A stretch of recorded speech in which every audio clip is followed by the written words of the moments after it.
Oi, pessoal, tudo bem? Estamos aqui de novo no Convém Segue-me Jovem. Estou aqui com a Gabi e com a Vida. A gente está animado aqui para compartilhar com vocês sobre o Vem Segue-me dessa semana, que a gente vai falar sobre Gênesis 6 a 11 e Moisés 8. Sim, lembrando que nós não cobrimos tudo, tá, gente? Você já sabe que é mais uma discussão, uma coisa leve, e vocês também aí nos comentários, não sei, só comentar umas coisas, né? Assim, nada doutrinário, porque a gente já sabe que as análises profundas tem dos outros professores, das outras contribuições do canal, eu acho muito legal também, mas só um lembrete. Vai estudar, vai estudar, vai estudar, vai estudar, vai estudar, vai estudar.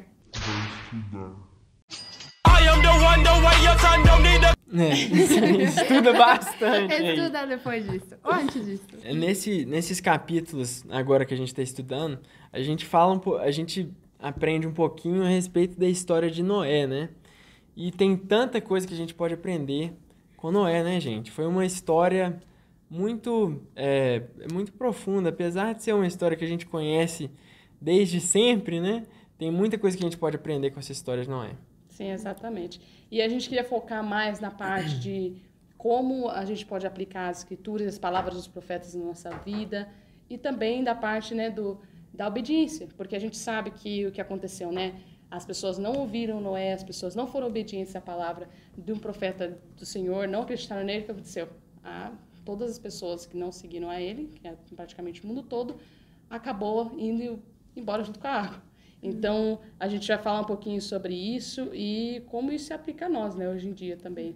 Uhum. Eu acho que, falando sobre a primeira parte, eu gosto muito de ler as escrituras porque eu acho que nos lembra que todos somos muito humanos, né? Que a gente, é muito falho.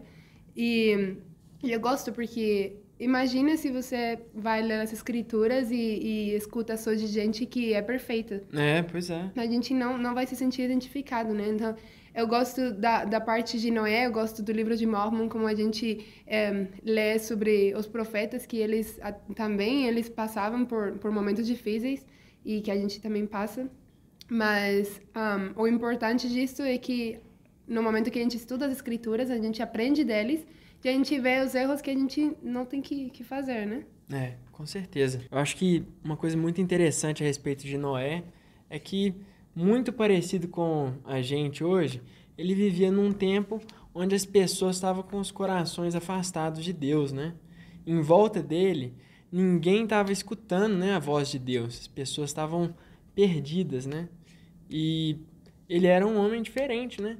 E eu lembro, assim, crescendo, sendo membro da igreja, eu muitas vezes me senti diferente, né? E a gente pode aprender um pouco com isso. Sim, exatamente. E tanto é que tem vários versículos ali que diz sobre a corrupção, a violência. Eu acho muito interessante eles usarem até essas palavras, porque é exatamente isso que nós vemos hoje nesses dias, né, que nós estamos vivendo. E como que nós podemos ser a diferença, né? Podemos ser a luz. E tem uma pergunta que eu achei muito interessante, né? Que diz que ao ler essas experiências de Noé, ao ver que ele também, né, estava vivendo numa época onde as pessoas estavam assim totalmente de cabeça para baixo, né, em relação aos mandamentos, o que inspira a seguir os profetas hoje em dia? O que inspira a gente a ser essa luz, a ser o diferencial e a poder ser um exemplo para as outras pessoas, né? E eu acho que para mim, pessoalmente, o que me inspira é saber que nós podemos fazer uma mudança nas pessoas, assim como alguém fez em mim um dia.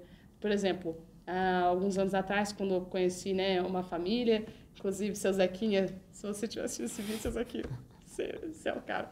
Ele é o pai da família que me introduziu, né, à igreja. E eu lembro a mudança que eles me trouxeram, né, o meu paradigma. Eles foram realmente uma luz na minha vida. E quando eu penso, nossa, nós podemos fazer essa mudança na vida das outras pessoas, trazer essa luz e poder ajudar as pessoas a se sentirem felizes com o caminho, com a direção que a vida delas estão seguindo, nossa, isso me inspira muito a seguir os profetas. Isso me inspira, mesmo que às vezes seja, nossa, mas esse aqui é um pouco mais desafiador, esse mandamento é um pouco mais difícil para me seguir. Mas eu vou seguir, vou fazer a minha parte, porque eu sei que isso pode abençoar a vida das pessoas, pode trazer uma mudança de coração que eu tive na minha vida. Então, para mim, eu acho isso muito importante, a gente saber por quê, o que me inspira a seguir os profetas, né? E o que eu acho bem legal na parte de... Eu acho que a primeira parte de Gênesis, no capítulo 6, ele aí fala que o mundo estava muito corrompido, mas o Noé, ele andava com Deus, né? E quando você procura, tipo, andar com Deus, é estar em harmonia com os ensinamentos de Deus, ser obediente. E eu não sei, mas eu sempre que estudo as minhas escrituras e que eu tento fazer as coisas certas e realmente sentir aquela conexão com o meu Pai Celestial, eu sinto como se fosse um refúgio, né? Refúgio. Isso aí. Então, eu acho muito legal como os ensinamentos do nosso Pai Celestial, eles realmente podem ser um refúgio do mundo que está lá fora, que está acontecendo muitas coisas e às vezes às vezes a gente se sente mal por isso, mas o amor do Pai Celestial, os ensinamentos dele e o profeta, os profetas que ele chama, realmente chegam para confortar nosso coração, né? O mundo, ele prega uma doutrina de que as coisas erradas, elas vão trazer alegria pra gente. Mas a gente sabe que isso não é verdade, né? Aqui na história de Noé, o que as coisas erradas trouxeram para o mundo foi destruição, né? E a gente pode ser firme, pode ser fiel como Noé, em meio às coisas que estão acontecendo ao nosso redor. E a gente vai ser protegido por causa disso. E também, no final do capítulo 6, eu acho muito legal que fala que o Noé, ele foi e fez o que o Senhor lhe mandou, né? Ele nem duvidou, imagina. Construir um barco. Construir um barco, gente. Se ele me fala construir um barco, eu ficaria... Coloca assim? todos os animais lá dentro. Porque às vezes o Senhor manda a gente fazer muitas coisas e a gente fica como... Mas tipo, você quer que faça isso, mas como que eu faço, né? Mas ele não duvidou e ele foi e fez, e ele foi obediente e ele viu as bênçãos. Imagina ele estando num barco e ver, tipo, todo mundo se afogando, né?